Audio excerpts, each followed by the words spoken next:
ጥያቄ ቁጥር 1 there is dash milk in the jar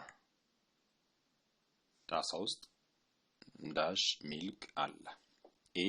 few b many c little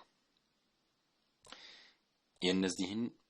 ዲፈረንስ ወይም ልዩነት ለማየት few ለሚቆጠሩ ነገሮች ነው የምንጠቀመው many በጣም ብዙ ማለት ነው ለሚቆጠሩ ነገሮች ነው የምንጠቀመው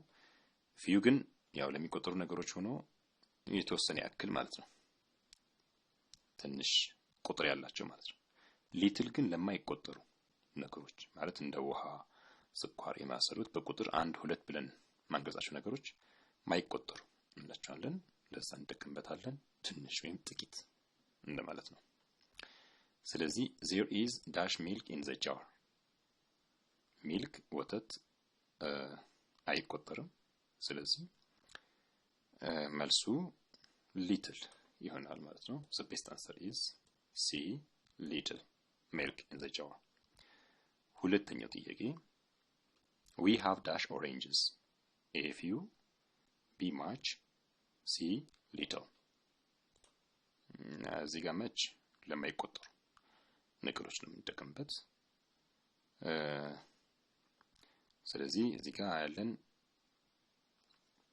ኦሬንጅ ነው አይተማችን ኦሬንጅ ደግሞ 1 2 3 ብለን ፊገር አፍ ማድረግ ወይም መቁጠር የምንችለው በቁጥር መግለጽ የምንችለው ስለሆነ ከሚቆጠሩት ነው የሚመደበው ስለዚህ መልሱ ያው ሊትል እና መች ለማይቆጠሩ ነገሮች ጥቂትና ብዙ ለማለት ስለ የምንጠቀምባቸው ስለሆኑ እዚህ ጋር ለኦሬንጅ አይሆንም ስለዚህ ትክክለኛ መልሱ few ይሆናል ማለት ነው the right answer is few ሶስተኛው ጥያቄ give me dash water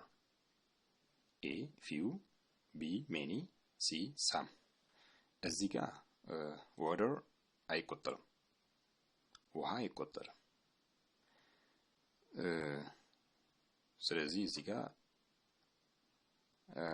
few መጠቀም አንችልም many መጠቀም አንችልም some ለሚቆጠሩትም ለማይቆጠሩትም መጠቀም ይቻላል ስለዚህ ትክክለኛው መልስ ምንድነው ማለት ነው c some ነው ማለት ነው ማንኛውም እዚህ ጋር ግልጽ ያልሆነ ጥያቄ አስተያየት ካላችሁ ኮሜንት ሴክሽን ላይ ታስቀምጡልኛላችሁ have a nice time ጥያቄ ቁጥር